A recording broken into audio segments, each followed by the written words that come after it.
Hello students, I hope you all are fine and doing very well, as I have discussed so many chapters with you and I'm expecting that you have done all the chapters very carefully. Now I am going to start seventh chapter of this subject, that is formation of company.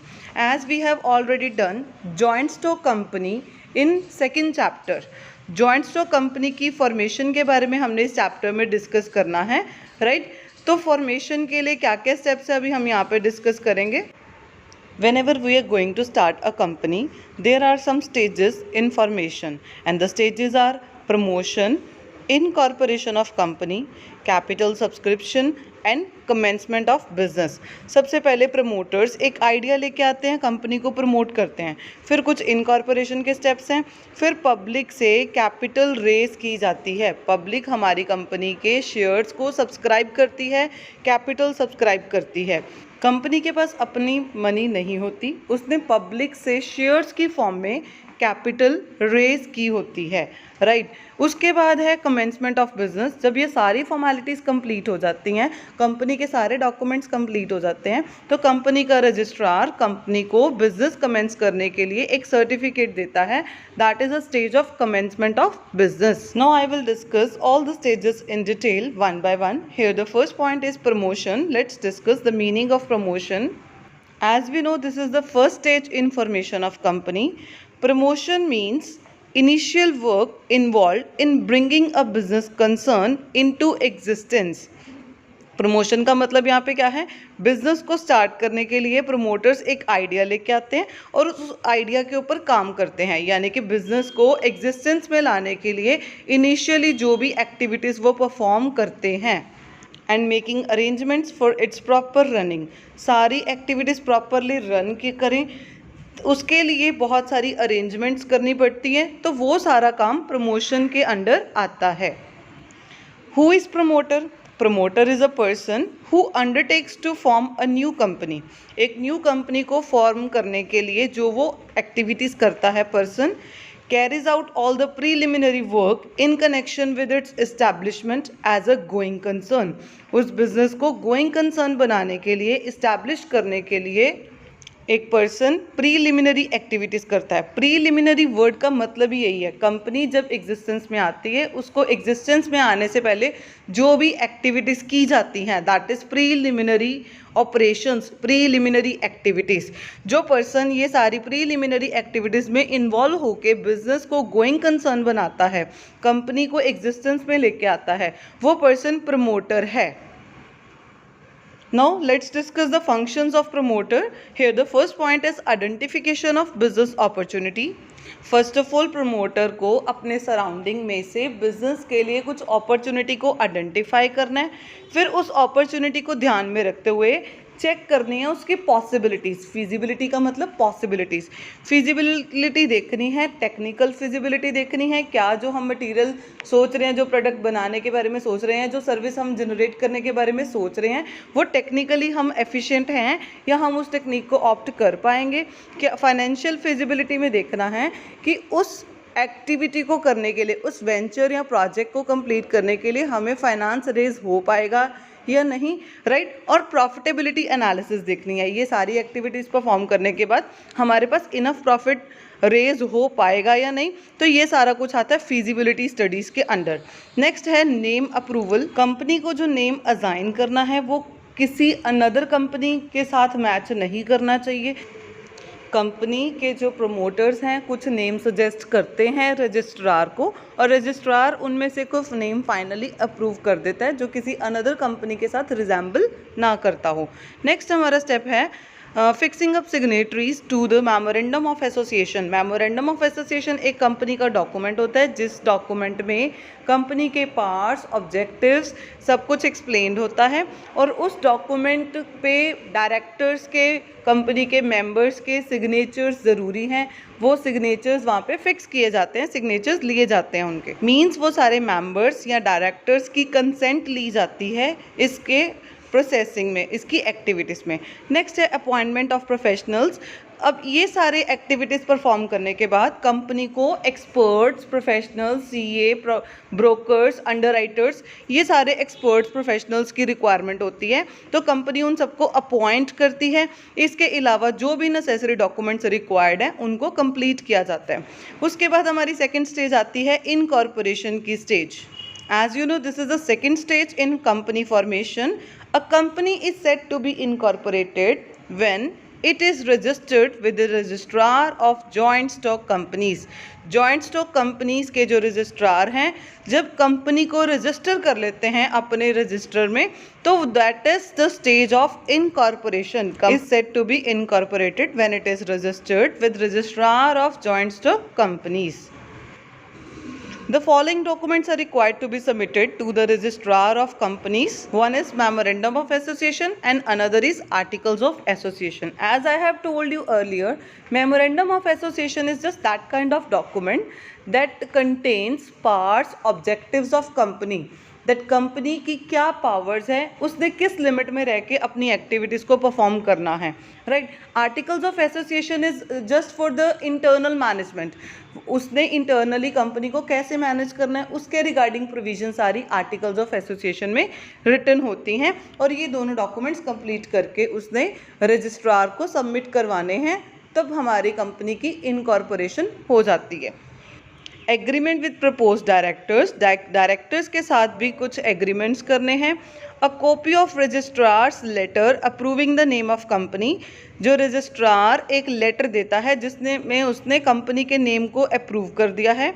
जो registered office है उसका exact address, उसका notice, और जो registration fees हमने पे करी है उसका डॉक्यूमेंट्री एविडेंस होना चाहिए. इसके बाद एक स्टैट्यूटरी डिक्लेरेशन होनी चाहिए जिसमें सारी रिक्वायरमेंट्स कंप्लीट कर दी हैं, जो भी नेसेसरी रिक्वायरमेंट्स हैं रजिस्ट्रेशन के लिए. क्या वो सारी रजिस्ट्रेशन के लिए रिक्वायरमेंट्स पूरी हो चुकी हैं, कंप्लाई कर दी गई हैं. Next, memorandum of association. It is a charter और Magna Carta of the company. इसको कंपनी का मैग्ना कार्टा भी बोला जाता है, और ये कंपनी का बहुत ही ज़्यादा इंपॉर्टेंट डॉक्यूमेंट है जब कंपनी रजिस्टर्ड होती है, राइट. तो नेक्स्ट है, it defines the companies objects, capital and power. Company के ऑब्जेक्टिव्स क्या हैं, उसकी कैपिटल क्या होगी, क्या उसके पावर्स हैं, और आउटसाइड कंपनी के रिलेशनशिप्स को गवर्न करता है. बाउंड्रीज, लिमिट सेट करी हुई है कि यही उसकी बाउंड्रीज हैं, ये उसकी लिमिट्स हैं, जिस लिमिट्स में रह के उसने आउटसाइड कंपनी के साथ डील करना है. नेक्स्ट हमारा टॉपिक है contents of memorandum of association. ये जो मेमोरेंडम ऑफ एसोसिएशन है इसमें ये फॉलोइंग कंटेंट्स हम डिस्कस करेंगे. First of all, name close, registered office close, objects close, liability close, capital close and association close. Let's discuss all the points in detail. Here the first point is name clause. As you know, name clause में company का name होता है, right? It contains name of the company. A company can have any name subject to following conditions. Company का name कुछ भी हो सकता है लेकिन कुछ कंडीशंस हैं उसके लिए. It must not be identical to the name of an existing company. जो ऑलरेडी एक कंपनी एग्जिस्ट कर रही है, हमारी कंपनी का नेम उस कंपनी से रलता मिलता नहीं होना चाहिए. It should not give an impression that company has a connection with the government और नेशनल हीरोज़. हमारी कंपनी का नेम इस तरह से ना हो कि उसका कनेक्शन गवर्नमेंट या किसी नेशनल हीरो से हो, या फिर कुछ ऐसा कुछ इंप्रेशन कंपनी का नेम इस तरह ना देता हो, right. It should and with a word limited और प्राइवेट लिमिटेड. कंपनी के नेम के साथ या तो लिमिटेड वर्ड लिखा होता है और या प्राइवेट लिमिटेड लिखा होता है. I just want to clear you here that limited word किस किस कंपनी के साथ लिखा होता है, जो पब्लिक कंपनी होती है, राइट. और प्राइवेट कंपनी के साथ प्राइवेट लिमिटेड लिखा होता है. मीन्स जिस कंपनी के साथ सिर्फ लिमिटेड वर्ड लिखा हुआ है वो पब्लिक कंपनी है, और जिस कंपनी के साथ स्पेशली मेंशन है प्राइवेट लिमिटेड वो कंपनी प्राइवेट लिमिटेड है, राइट. और कंपनी के नेम के साथ लिमिटेड या प्राइवेट लिमिटेड वर्ड लिखा होना चाहिए. नेक्स्ट हमारे पास है डोमिसाइल क्लोज या situation clause. It contains the place और state where in companies registered office is situated. Company का मेन जो रजिस्टर्ड ऑफिस है वो किस प्लेस पे सिचुएटेड है, किस स्टेट में सिचुएटेड है. सिचुएशन क्लोज या डोमिसाइल क्लोज में वो पर्टिकुलर प्लेस या स्टेट मेंशन होता है, right. Exact address is not required at the time of registration. जब हम रजिस्ट्रेशन करवा रहे हैं उस टाइम पे बिल्कुल एग्जैक्ट एड्रेस नहीं चाहिए, but it should be inform to the registrar within 30 days. लेकिन 30 दिनों के अंदर अंदर प्रॉपर इन्फॉर्मेशन चाहिए होती है। ऑन द स्पॉट हमें पर्टिकुलर प्लेस या स्टेट मेंशन कर देना ज़रूरी है, लेकिन एग्जैक्ट एड्रेस 30 दिनों के अंदर अंदर रजिस्ट्रार को इन्फॉर्मेशन देनी होती है। नेक्स्ट हमारा है close, object close. It defines the purpose for which company is form. Company किस मकसद से खुली है, कंपनी का मेन ऑब्जेक्ट क्या है, right. The aim of company must be disclosed in object clause. जैसे कि फॉर एग्जांपल हमारा मेन मकसद क्या है, कार मैन्युफैक्चरिंग का, तो वो हमारा ऑब्जेक्ट क्लोज होगा। नेक्स्ट आपका है लाइबिलिटी क्लोज। इसमें मेंबर्स की लाइबिलिटी जो कि लिमिटेड है इसको डिफाइन किया गया है। इस क्लोज में मेंबर्स की लाइबिलिटी लिमिटेड है, इसके बारे में डिफाइन किया गया। This clause limits the liability of members to the amount unpaid on the shares owned by them. Company ने और कंपनी के जो शेयर होल्डर्स हैं उन्होंने कितने शेयर्स के वो मालिक हैं, उसमें से कितनी वैल्यू के लिए वो लाइबल है। For example face value of a share is ₹10। 10 रुपये का शेयर है, फेस वैल्यू यानी कि उसके शेयर की वैल्यू 10 रुपीज़ है, जिसमें से 6 रुपये शेयर होल्डर ने दिए हुए हैं। अब उसकी लायबिलिटी सिर्फ रिमेनिंग 4 रुपीज़ के लिए ही है। The shareholder is liable only for the remaining unpaid value, that is 4 rupees. Here the next clause is capital clause. Capital clause, it defines the maximum amount of capital that can be raised by company. Company अपनी life time में public से कितना पैसा, कितनी capital, कितना finance raise कर सकती है, वो कैपिटल क्लोज में डिफाइंड होता है। नेक्स्ट क्लोज है हमारी association close. It is a declaration stating the willingness of members की विलिंगनेस कि वो किन लोगों के साथ एसोसिएट कर सकते हैं, किन के साथ डीलिंग्स कर सकती है। To associate in order to form a company establish करने के लिए उसने किन किन लोगों को एसोसिएट करना है। And to take shares in company, और कंपनी के शेयर्स कौन कौन खरीद सकता है। So association clause is a declaration stating willingness of members to associate in order to form a company बनाने के लिए मेंबर्स किन लोगों के साथ एसोसिएट कर सकते हैं और शेयर्स ले सकते हैं। It must be signed by at least 7 persons in case of public company and by at least 2 persons in case of private company. ये जो एसोसिएशन क्लोज है, पब्लिक कंपनी के केस में 7 मेंबर्स को साइन करना है और प्राइवेट कंपनी के केस में कम से कम 2 मेंबर्स साइन करें। नेक्स्ट हमारा टॉपिक है articles of association. It is the bylaw of company. जो rules and regulations internal management है कंपनी की, उसके रूल्स एंड रेगुलेशंस इसमें लिखे होते हैं। It is subsidiary to MOA. Memorandum of association के लिए एक तरह से ये सब्सिडरी है, हेल्पिंग हैंड है। Hence it should not contradict with anything stated in MOA. Memorandum of association में जो लिखा होता है उसके साथ इसका कोई कॉन्ट्राडिक्शन नहीं होता। Let's discuss more about articles of association. It is to be filed with registrar to get the company registered. Same company को रजिस्टर करने के लिए रजिस्ट्रार के पास हमें आर्टिकल्स ऑफ एसोसिएशन को भी फाइल करना पड़ता है। इसमें इंटरनल मैनेजमेंट एंड एडमिनिस्ट्रेशन से रिगार्डिंग सारे रूल्स एंड रेगुलेशंस कंटेन्ड हैं इस पर्टिकुलर डॉक्यूमेंट में। कंपनी ने इंटरनली कैसे मैनेज करना है, एडमिन कैसे करना है, उसके रिगार्डिंग रूल्स कंटेन्ड हैं। Let's discuss the difference between memorandum of association and articles of association. Here the first point is constitution. Memorandum of association एक कॉन्स्टिट्यूशन है, चार्टर है, लेकिन जो आर्टिकल्स ऑफ एसोसिएशन है वो बाय लॉज ऑफ कंपनी है, right. उसमें company के इंटरनल लॉज लिखे हुए हैं। मेमोरेंडम ऑफ एसोसिएशन एक फंडामेंटल डॉक्यूमेंट है, मेजर इंपॉर्टेंट डॉक्यूमेंट है। आर्टिकल्स उसका एक सब्सिडरी डॉक्यूमेंट माना जाता है। The most important point is memorandum of association declares the relation between company and outsiders. लेकिन आर्टिकल्स ऑफ एसोसिएशन में कंपनी और उसके मेंबर्स, उसका इंटरनली सब कुछ आता है, राइट। इंटरनल मैनेजमेंट से रिगार्डिंग आता है आर्टिकल्स ऑफ एसोसिएशन में। This is the major difference between MOA and AOA, memorandum of association and articles of association.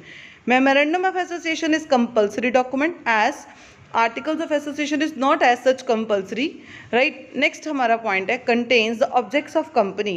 Memorandum of association में company के objectives described हैं, explained हैं, लेकिन articles of association में वो वेज मेंशन है जिस तरीक़ों से उस कंपनी ने अपने ऑब्जेक्टिव्स को अचीव करना है, यानी कि वो इंटरनली कैसे एक्टिविटीज़ को मैनेज करे कि अपने ऑब्जेक्टिव्स अचीव कर सके।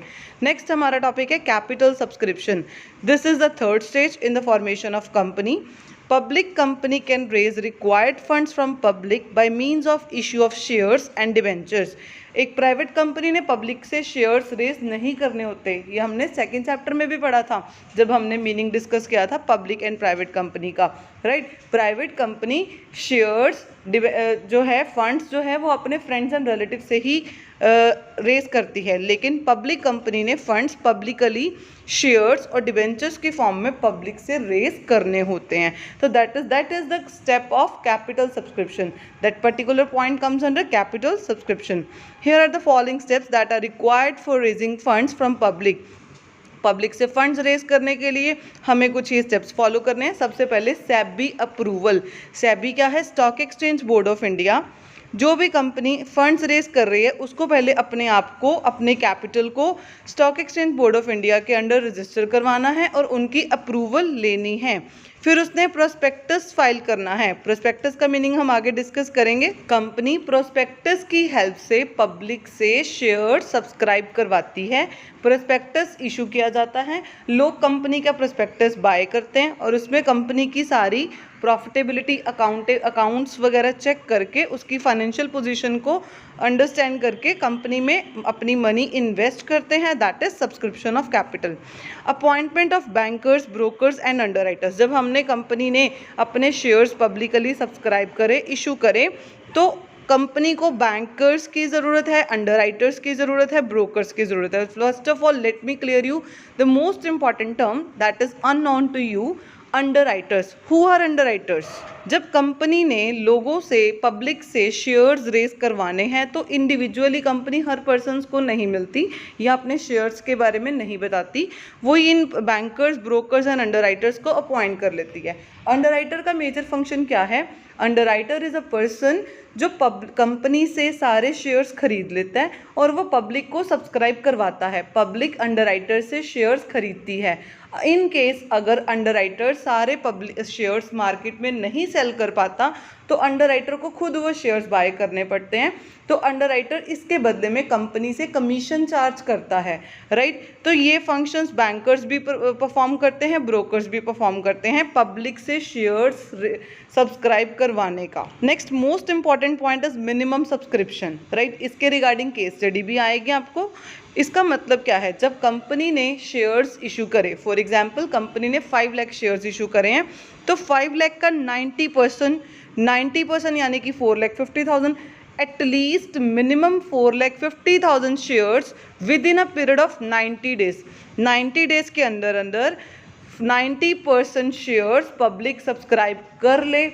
पब्लिक जब सब्सक्राइब कर लेती है यानी कि कंपनी के 90% शेयर्स अगर मार्केट में बिक जाते हैं, लोग अप्लाई कर लेते हैं, तो कंपनी को कमेंसमेंट का सर्टिफिकेट मिलता है, अदरवाइज सर्टिफिकेट नहीं मिलता। So this is a situation of condition of minimum subscription. कम से कम 90% शेयर्स जो कंपनी ने रेज किए हैं, इशू किए हैं, उसका 90% पब्लिक सब्सक्राइब कर ले, तो that is a condition of minimum subscription. इसके लिए वो स्टॉक एक्सचेंज को एप्लीकेशन भी लिखेगा। फिर अगर 90% सब्सक्राइब हो जाते हैं तभी कंपनी उन शेयर्स को अलॉट करेगी, उनको एक्सेप्टेंस देगी, उनको मंजूरी देगी, अलॉटमेंट करेगी, right. After fulfilling all the previous steps, अगर वो सारे स्टेप्स पूरे कंप्लीट हो जाते हैं तो लास्ट स्टेज है commencement of business, last stage in the formation of company. इस स्टेज में ROC का मतलब है registrar of company. ROC means registrar of company. वो कंपनी का registrar certificate of commencement of business issue कर देता है पब्लिक कंपनी को। ये सर्टिफिकेट लेने के बाद कंपनी अपने बिजनेस एक्टिविटीज़ को स्टार्ट कर सकती है। Let's discuss the meaning of prospectus.